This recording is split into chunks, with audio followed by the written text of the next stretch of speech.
जय श्री राम सभी सनातनी भाइयों को। दोस्तों आज हम बात करेंगे दिल्ली में होने वाले चुनाव के बारे में। दोस्तों अब इलेक्शन कमीशन के द्वारा चुनाव की डेट घोषणा होने से पहले दोस्तों भाजपा ने पहली लिस्ट अपनी पब्लिक कर दी है और 29 कैंडिडेट्स का नाम जाहिर कर दिया है कि कौन कहां से लड़ेगा।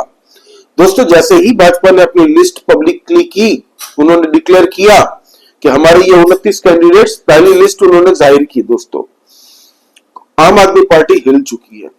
आम आदमी पार्टी की बौखलाहट इस तरीके से दिखाई देती है। दोस्तों आप सोशल मीडिया में चले जाइए, हर 10 मिनट में आपको आम आदमी पार्टी के नेता लोग ट्वीट करते दिखेंगे और डायरेक्टली वो लोग अभी भाजपा को तो गालियां दे ही रहे थे, अभी साथ साथ में कांग्रेस को गालियां दे रहे हैं। क्यों पता? अरविंद केजरीवाल न्यू दिल्ली सीट से वो चुनाव लड़ रहा है। पिछले 2 बार से उसका डायरेक्ट आमने सामने का था भाजपा के, और उसके वोट बैंक एक बंधे हुए हैं। दोस्तों वो वोट बैंक की मदद से वो हमेशा जीतता आया है। इस बार वो लड़ने जा रहा त्रिकोणीय मुकाबला, और किसके खिलाफ? कांग्रेस के संदीप दीक्षित के खिलाफ, जिसको कांग्रेस जीते या ना जीते उससे फर्क नहीं पड़ता। वो बंदे ने इस बार पर्सनल ले लिया भाई। किसी भी मूवी आप देखने जाते, बहुत जगह आपने देखा होगा, मूवी के नाम के नीचे टैगलाइन लिखा this time it's personal.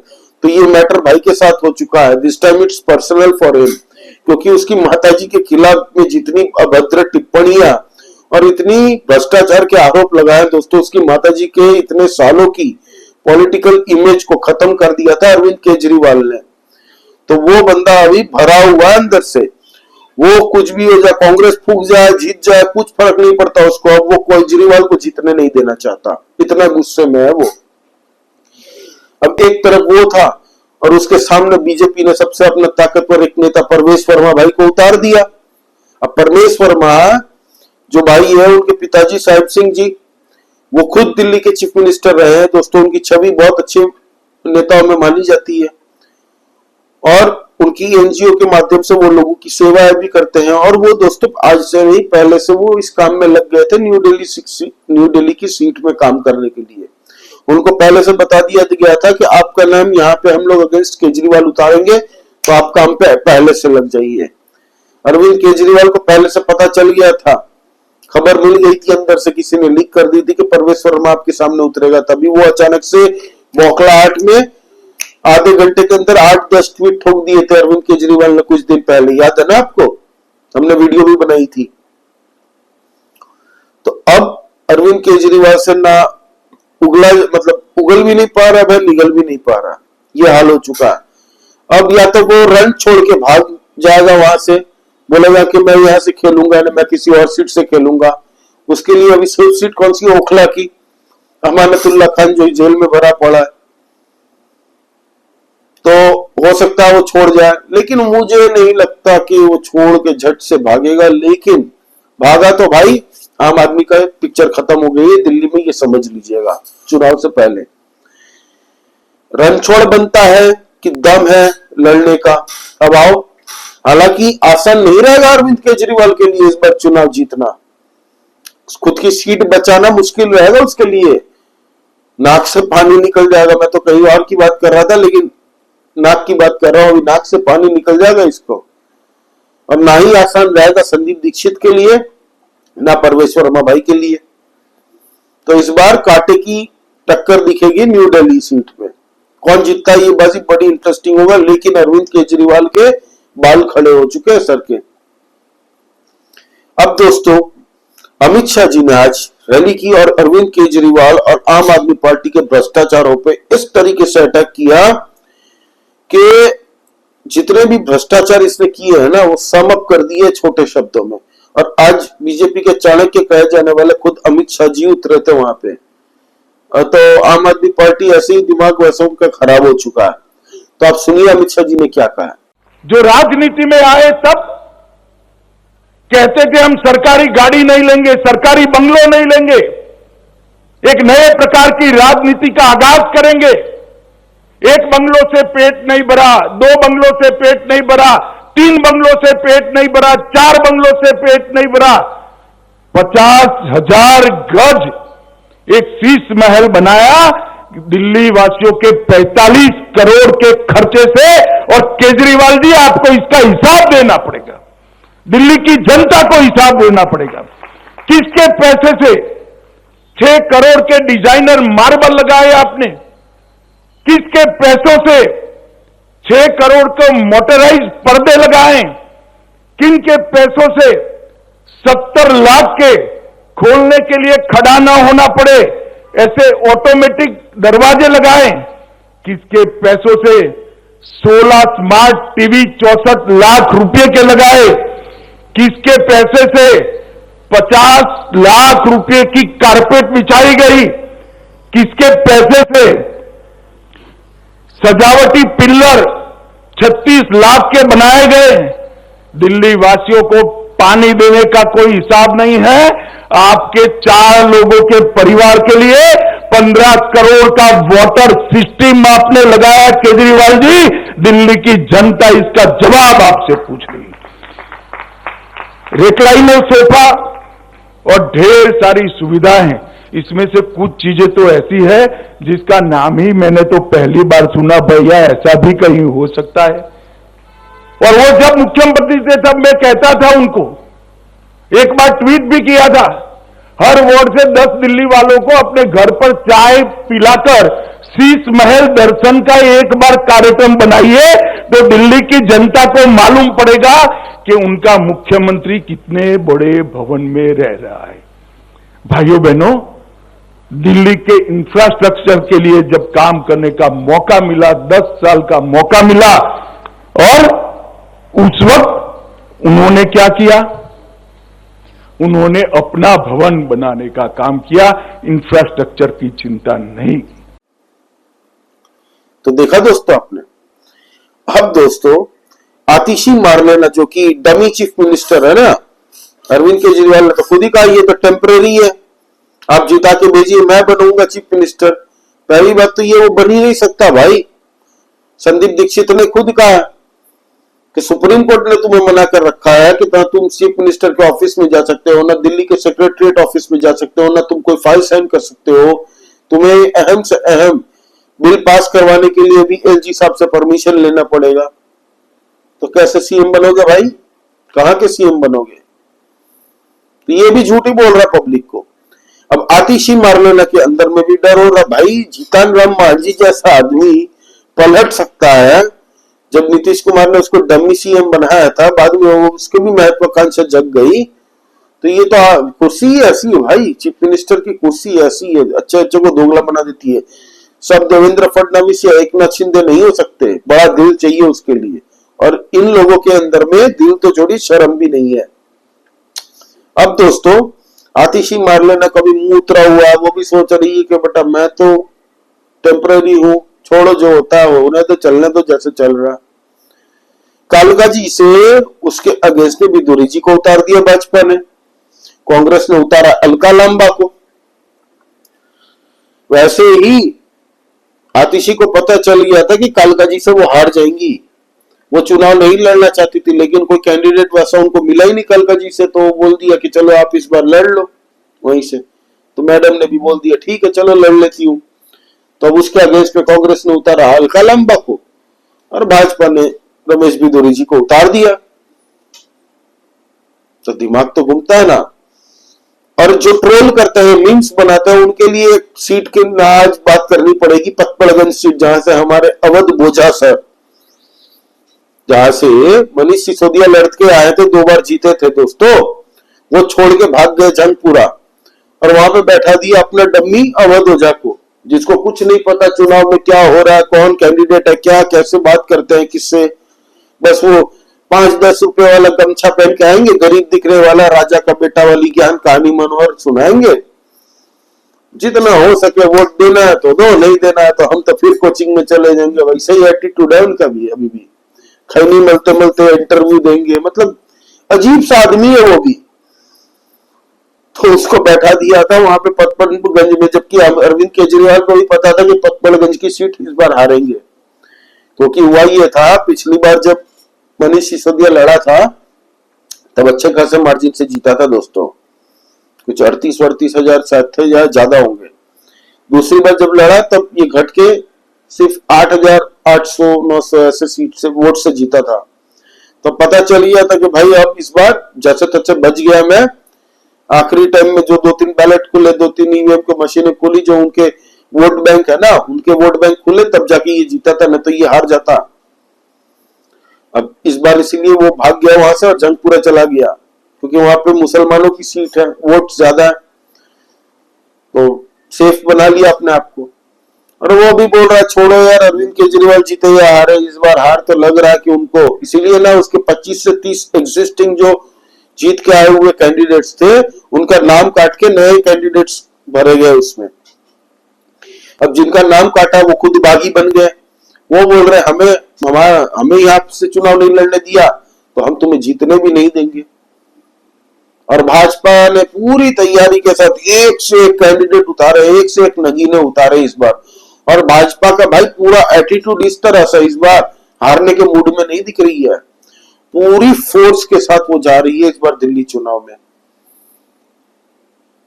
Arvind Kejriwal सो नहीं पाएगा रात भर, उसका ब्लड प्रेशर ऐसे नहीं बढ़ रहा भाई।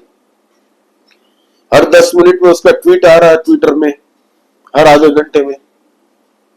संजय सिंह कर रहा है ट्विटर, सौरभ भारद्वाज कर रहा है, तो ये तो टोटल अभी खेला चल रहा है। पतपड़गंज की सीट बात कर रहा था अवध ओझा, उसके खिलाफ बीजेपी ने उतारा है रविंदर सिंह नेगी जी को, जो कि लोगों के बीच में रहने वाले बंदे हैं। इसी ऑफिस में ऐसे आराम से राजा के बेटा कोचिंग पढ़ाता हूं आ जाओ तुम्हें, ऐसा नहीं है। वो ग्राउंड का बंदा, वो काम पे पहले से लग चुके हैं। मुझे लगता है ना भाजपा ने पहले ही अपने कैंडिडेटों को बता दिया था कि ऐसा बेटो काम पे लग जाओ हमारा भाइयों, दिल्ली फतेह करनी है। लिस्ट हम लोग जनवरी महीने में लॉन्च करेंगे, उससे पहले ही माहौल बनाना शुरू कर दो ग्राउंड में। तो ये अभी चल रहा है। फिर देखें दोस्तों, तो करतार सिंह तनवर जी जो आप पार्टी में थे पहले, एक आप छतरपुर से, उनको भाजपा ने वही छतरपुर से ही सीट दी है, क्योंकि लोकप्रिय है नेता, वहां के लोकप्रिय नेता है और एटलीस्ट उनके लिए नेगेटिव सेंटिमेंट्स नहीं है। आज लोग से रिलेट करते हैं उनसे, इसलिए भाजपा ने उनको छेड़ा नहीं। भाजपा ने कहा आप यहीं से लड़िए। पूरी कैंडिडेट भाजपा की फोर्स कार्यकर्ताओं की आपके लिए पूरा प्रचार करेगी, जीतिए, जीत के आइए धाम धूम से। फिर दोस्तों ऐसी कई सीट है दोस्तों, जैसे ब्रिजवासन से कैलाश गहलोत जी, जो कि आम आदमी पार्टी में ट्रांसपोर्ट मिनिस्टर हुआ करते थे, जब छोड़ के भाजपा में आए तो उनको ब्रिजवासन से टिकट मिली है। अरविंदर सिंह लवली जो कि कांग्रेस में थे, वो खुद इस बार गांधीनगर से लड़ेंगे। दुष्यंत गौतम जी, ये बड़ी इंटरेस्टिंग सीट है दोस्तों, वो करोल बाग से लड़ेंगे। किसके खिलाफ? वो जो विशेष रवि है आम आदमी पार्टी, उनके खिलाफ। तो ये सीट भी भाजपा आराम से निकाल लेगी दोस्तों। अब कुछ ऐसी सीट है, जैसे ये कालका जी की सीट बता रहा हूं आपको, ये रमेश बिदूरी जी का, जहां पे अलका लांबा कांग्रेस की तरफ से उतरी है, यहाँ पे आतिशी मार्लेन और रमेश बिदूरी जी। रमेश बिदूरी जी भी बहुत जबरदस्त कार्य करता है दोस्तों, एक बहुत भाजपा के संगठन के अच्छे कार्यकर्ता है और उनको लोकल कार्यकर्ताओं के साथ उनकी अच्छी बनती है। उनको लास्ट टाइम टिकट नहीं मिला था, वो कुछ ऐसे भाषा शब्द संसद में यूज करके गए थे जिसके खिलाफ भाजपा ने उन्हें लोकसभा में दिया नहीं था टिकट, इसीलिए अब भाजपा ने उनको यहाँ पे उतारा, क्योंकि उनका ट्रैक रिकॉर्ड बहुत बढ़िया है। एज ए कार्यकर्ता वो जी जान लगा देते हैं, लोग सड़क की धूल फांकते हैं भाई। अरविंद केजरीवाल के लकड़बग्गे कैसे है, सब लकड़बग्गे उनके, कोई कैलकुलेटर से ईवीएम हैक, सौरभ भारद्वाज जैसे, संजय सिंह वो अपनी ही अलग खेल खेल रहा है कि मेरे वोट काट दिए, खुद के ही आदमियों को बोला कि अर्जी दे दो मेरी बीवी का वोट कटवा ले, और यहाँ पे मीडिया के सामने रोना रो रहे कि देखो मेरी बीवी का वोट काट रहा, जबकि उसकी बीवी का वोट सुल्तानपुर उत्तर प्रदेश का। तो पहले तो ये बताओ कि तुम्हारी बीवी के पास 2 वोटर कार्ड कैसे आ गए, एक दिल्ली में और एक सुल्तानपुर में, तो उसके लिए भी केस होगा अलग से, फंस गए। तो टोटल अभी बीजेपी ने जो ये 29 नाम दिए है ना दोस्तों, अब अरविंद केजरीवाल के दिमाग में नहीं आ रहा कि अगली लिस्ट आने वाली कैसी होगी, किसको और उतारने वाला है। बीजेपी ने सारे तक पत्ते तो वो भाई मंजी हुई पार्टी है भाई, और अमित शाह जी खुद एक एक कैंडिडेट की प्रोफाइल चेक करके वहां से उतार रहे हैं एक एक चीज, क्या हो सकता है, क्या नेगेटिव क्या पॉजिटिव, सब देख के। तो अभी इनके दिमाग घूम गया। तो अरविंद केजरीवाल ने प्रेस कॉन्फ्रेंस करके कांग्रेस और भाजपा पे आरोप ये लगाया कि आप दोनों मिले हुए हो पर्दे के पीछे, मुझे हराना चाहता है। अरे तू कौन सा नवाब है भाई? अगर 10 पूरा भारत की अलग अलग पार्टियां अगर दिल्ली में चुनाव लड़ना चाहती है तो लड़ सकती है बाय लॉ, तो सब किसको पकड़ेगी? जो अपोजिशन में बैठा है उस पार्टी को लोग घेरेंगे, दूसरी पार्टी है या तुमको घेरेगी? जवाब तो तुम्हें ही देना पड़ेगा। 10 साल का बंटाधार दिल्ली का तुम लोगों ने किया, आम आदमी पार्टी ने। तो ये आरोप लगा दिया। आरोप ही लगाने थे भाई, इनके पास आरोप छोड़ के और कुछ कर सकते हैं ये लोग? सबूत तो देंगे नहीं। हम आपको चोर बोल देते हैं, आप साबित करो कोर्ट में जाके या लोगों के बीच में कि आप चोर नहीं हो। ये वही करते हैं, फिर माफी मांगेंगे डिफेमेशन केस जब आता है तब। अब दोस्तों इंटरेस्टिंग बात क्या हुई पता आपको? इन्होंने कहा कि ये जो वाटर बिल, पानी का जो बिल आया है ना लोगों के पास, 50-50 हजार, 60-60 हजार रुपए आया है। आज स्वाति मालीवाल ने सुबह 10:30 बजे से लोगों से जाके मिला और लोगों बिल लेके खड़े थे और लोगों ने दिखाया। वो वीडियो नहीं चला सकता कॉपीराइट स्ट्राइक के चलते, लेकिन आप स्क्रीनशॉट से समझ जाएंगे कि मैं क्या कहना चाह रहा हूं। तो वीरेंद्र सचदेवा और भाजपा, पूरी भाजपा कूद चुकी है अभी जिस मोड में ना, कि अभी तुम्हारी सरकार है, तुम्हारे डमी चीफ मिनिस्टर बैठा है वहां पे, तुम्हारी सरकार होते हुए इनको फर्जी बिल पहुंचे हैं। खुद अरविंद केजरीवाल बोल रही है सब बढ़ा के बिल आप लोगों को पहुंचा है, फर्जी बिल है, ये सब मत भरिएगा, आप हमें चुन के भेजिए, फिर हम जीत के आएंगे तो आपके ये सारे बिल माफ कर देंगे। तो अभी भाजपा कांग्रेस सब कूद गई इस पे। खुद स्वाति मालीवाल जो इनकी पार्टी से राज्यसभा की सीट इनको मिली है, वो खुद सवाल पूछ रही है। लोग बोल रहे तुम्हारी सरकार बैठी है, माफ कर दो, अभी प्रेस कॉन्फ्रेंस कर दो, बोलो कि कोई बिल मत पे करना, सारे माफ हो गए। अभी क्यों नहीं कर रहे हो? ये ड्रामा क्यों? तो अरविंद केजरीवाल ने नई टैक्टिस, नई एक मनोहर कहानी सुनी।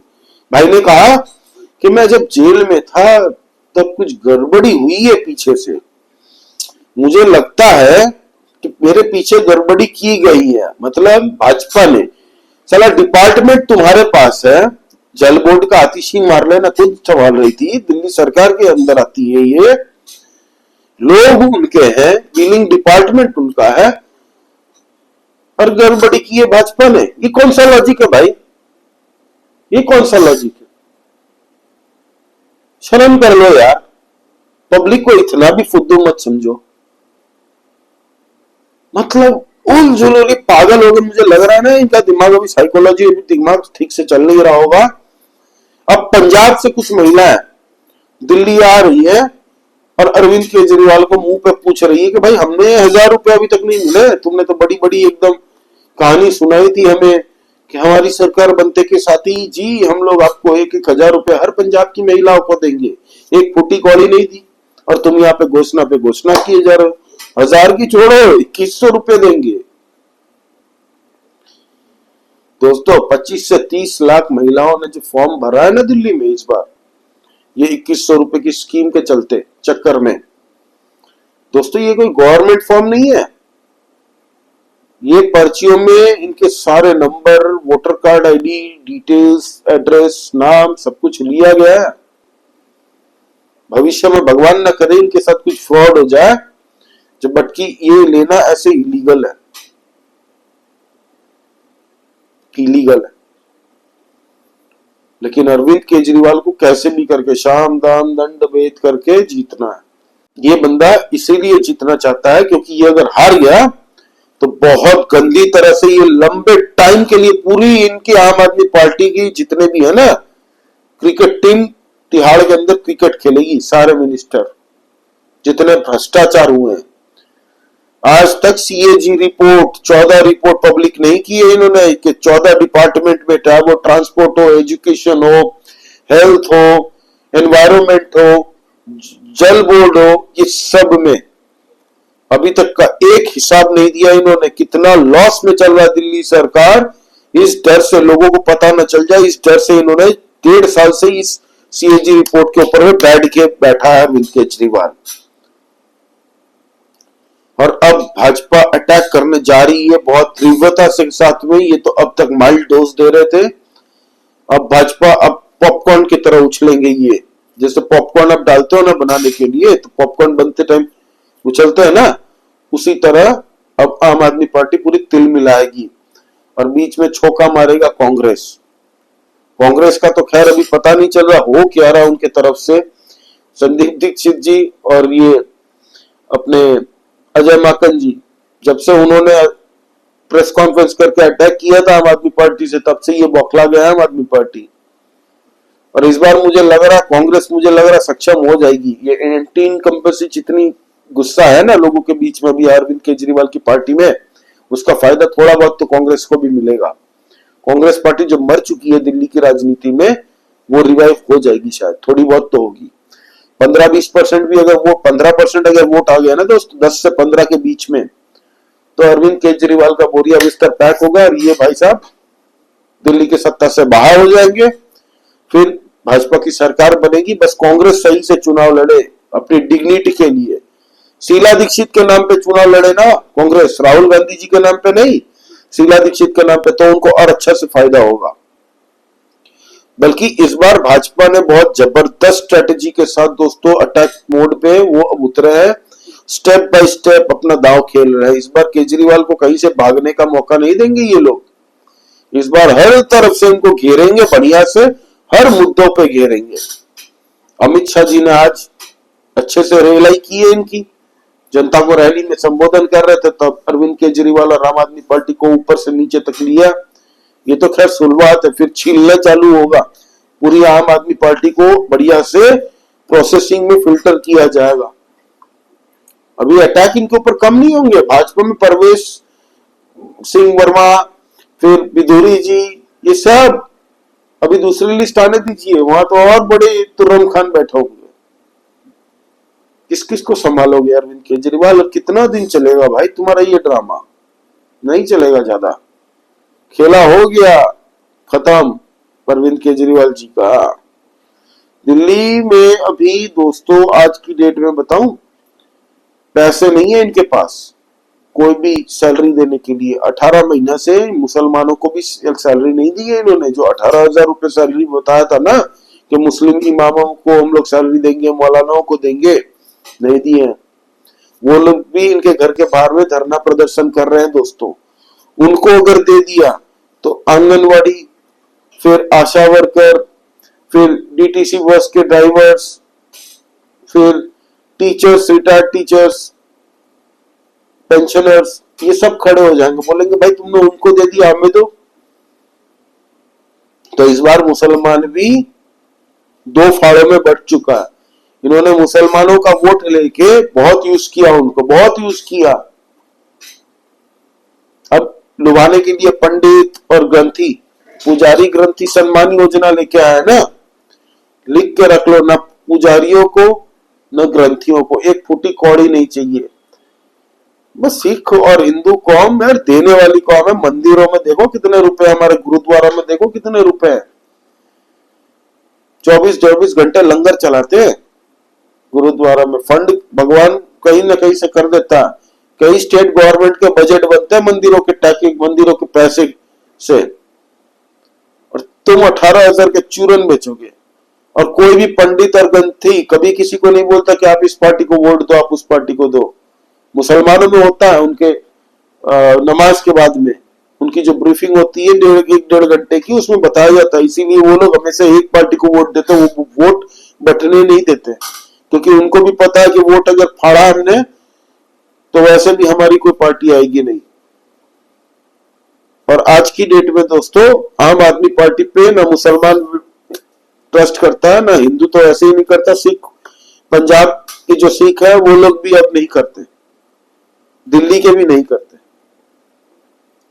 तो अब आम आदमी पार्टी हर तरफ से खेल चुकी है। अब इनके पास लुभावने वादे, हम आएंगे तो ये कर देंगे, हम आएंगे तो वो कर देंगे, यही आपको सुनने को मिलेगा। और इनके पास कोई ऐसा मुद्दा नहीं है, ना कांग्रेस को ये लोग आरोप लगा सकते हैं, ना भाजपा पे कोई आरोप नहीं लग सकता। पहले एमसीडी को ब्लेम करते थे कि एमसीडी भाजपा के अंडर में हमें काम नहीं करने देती है जी, अब एमसीडी भी इनके पास है, लो करो। जब से एमसीडी इनके पास है, ये सड़क में इतने कूड़ों का ढेर हो चुका है, लोगों के प्लॉट ढक चुके हैं। वो बोलता है कि यार यहाँ पे मेरा प्लॉट था, प्लॉट के ऊपर में कूड़ा इकट्ठा कर दिया इन्होंने, डस्टबिन बना दिया, पूरे मोहल्ले का पानी जमा होता है दोस्तों, रास्ते सड़कें खुदी पड़ी है, पीने का पानी नहीं आता, सीवर का पानी नल से निकलता। टैंकर माफिया, जो कि 888 माफिया थे। आप लोग ये देखिए कि महाराष्ट्र के अंदर में देवेंद्र फडणवीस जी ने 2015 में, ये चीफ मिनिस्टर जब बने थे देवेंद्र फडणवीस जी, तब वहां पे दोस्तों 6000 से ज्यादा टैंकर चलते थे। 2018 तक आते आते 152 टैंकर हो चुके हैं। वो वहां पे पूरी पाइपलाइन कनेक्टिविटी के साथ लोगों को शुद्ध पानी पहुंचाया, जबकि महाराष्ट्र में सूखाग्रस्त होता है। और दिल्ली में देखिए 888 था जनवरी 2024 में टैंकर्स, बढ़ा के 1200 समथिंग कर दिया इन्होंने जून के महीने में, जून 2024 तक। और बाद में क्या, हमने दिल्ली की प्रॉब्लम सॉल्व कर दी पीने के पानी की, हमने टैंकर बढ़ा दिए। टैंकर में पानी पहुंचाने वाले भी इनके लोग हैं, जिनको अंधाधुंध पैसा दिया गया है कि तुझे 100 रुपए देता हूं, पीछे से 50 रुपए फिर पार्टी में, आम आदमी पार्टी को वहां से करवा देना, तुझे कॉन्ट्रैक्ट दे देता हूं। प्रॉब्लम सॉल्व नहीं किया दोस्तों कि बढ़िया से लाइन बिछा के शुद्ध पानी हम लोग दे। यमुना नदी, जितना पूरा यमुना नदी है ना 1300 समथिंग किलोमीटर का, 80% पॉल्यूशन खाली दिल्ली के 1.6% जो यमुना है 22 किलोमीटर का, उससे पूरा 1362 किलोमीटर का यमुना का पॉल्यूशन 80% खाली दिल्ली से आता है। पूरी दिल्ली बर्बाद कर दी। आपदा है ये, आपदा ही है। आपदा को दूर करना दोस्तों इस बार। आप वीडियो शेयर कीजिए दोस्तों, आपको इस बारे में क्या कहना है प्लीज कमेंट करके बताइए, लाइक कीजिए इस वीडियो को। और दोस्तों प्लीज, नया चैनल है, हम लोग इंटरनल पॉलिटिक्स डिस्कस करते रहते हैं, तो प्लीज सब्सक्राइब करके हौसला बढ़ाइए दोस्तों। जय श्री राम सभी सनातनी भाइयों को। जय हिंद, वंदे मातरम।